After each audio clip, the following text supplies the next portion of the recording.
हरे कृष्णा, राधे राधे। आप सभी का स्वागत है मेरे चैनल में। आज की वीडियो में हम सुनेंगे सकट चौथ व्रत की कथा। तो चलिए कथा प्रारंभ करते हैं। एक साहूकार और साहूकारनी थे। वे धर्म पुण्य को नहीं मानते थे, इस कारण उनके कोई संतान भी नहीं थी। एक दिन साहूकारनी पड़ोसी के घर गई। उस दिन सकट चौथ था। वह पड़ोसन सकट चौथ की पूजा करके कहानी सुन रही थी। साहूकारनी ने पड़ोसन से पूछा, तुम क्या कर रही हो? तब पड़ोसन बोली कि आज सकट चौथ का व्रत है, इसलिए कहानी सुन रही हूँ। तब साहूकारनी बोली, चौथ के व्रत करने से क्या होता है? तब पड़ोसन बोली, इसे करने से अन्न, धन, सुहाग, पुत्र सब मिलता है। तब साहूकारनी ने कहा, यदि मेरा गर्भ रह जाए तो मैं 1.25 सेर तिलकुट करूंगी और चौथ का व्रत भी करूंगी। श्री गणेश भगवान की कृपा से साहूकारनी के गर्भ रह गया। तो वह बोली कि अगर मेरे लड़का हो जाए तो मैं 2.5 सेर तिलकुट करूंगी। कुछ दिन बाद उसके लड़का हो गया तो वह बोली कि हे चौथ भगवान, मेरे बेटे का विवाह हो जाएगा तो 5.25 सेर तिलकुट करूंगी। कुछ वर्षों बाद उसके बेटे का विवाह तय हो गया और उसका बेटा विवाह करने चला गया, लेकिन उस साहूकारनी ने तिलकुट नहीं किया। इस कारण से चौथ देव क्रोधित हो गए और उन्होंने फेरों से उसके लड़के को उठाकर पीपल के पेड़ पर बिठा दिया। सभी वर को खोजने लगे पर वो नहीं मिला। हताश होकर सारे लोग अपने अपने घर को लौट गए।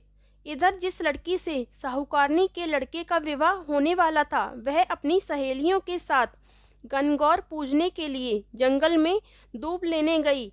तभी रास्ते में पीपल के पेड़ से आवाज आई, ओ मेरी अर्धब्याही। यह बात सुनकर जब वह लड़की घर आई, उसके बाद वह धीरे धीरे सूख कर कांटा होने लगी।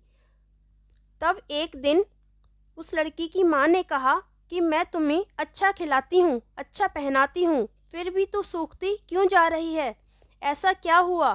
तब लड़की अपनी माँ से बोली कि जब भी मैं दूब घास लेने जंगल जाती हूँ तो पीपल के पेड़ से एक आदमी बोलता है कि ओ मेरी अर्धब्याही। उसने मेहंदी लगा रखी है और सेहरा भी बांध रखा है। तब उसकी माँ ने पीपल के पेड़ के पास जाकर देखा, यह तो उसका जमाई ही है। तब उसकी माँ ने जमाई से कहा, यहाँ क्यों बैठे हो? मेरी बेटी तो अर्धब्याही कर दी, अब क्या लोगे? साहूकारनी का बेटा बोला, मेरी माँ ने चौथ का तिलकुट बोला था लेकिन नहीं किया, इसलिए चौथ माता ने नाराज होकर यहाँ बैठा दिया। यह सुनकर उस लड़की की माँ साहूकारनी के घर गई और उससे पूछा कि तुमने सकट चौथ का कुछ बोला है क्या? तब साहूकारनी बोली, तिलकुट बोला था। उसके बाद साहूकारनी बोली, मेरा बेटा घर आ जाए तो 2.5 मन का तिलकुट करूंगी। इससे श्री गणेश भगवान प्रसन्न हो गए और उसके बेटे को फेरों में लाकर बिठा दिया। बेटे का विवाह धूमधाम से हो गया। जब साहूकारनी के बेटा व बहू घर आए तब साहूकारनी ने 2.5 मन तिलकुट किया और बोली, हे चौथ देव, आपके आशीर्वाद से मेरा बेटा बहू घर आ गए हैं, जिससे मैं हमेशा तिलकुट करूंगी और चौथ का व्रत भी करूंगी।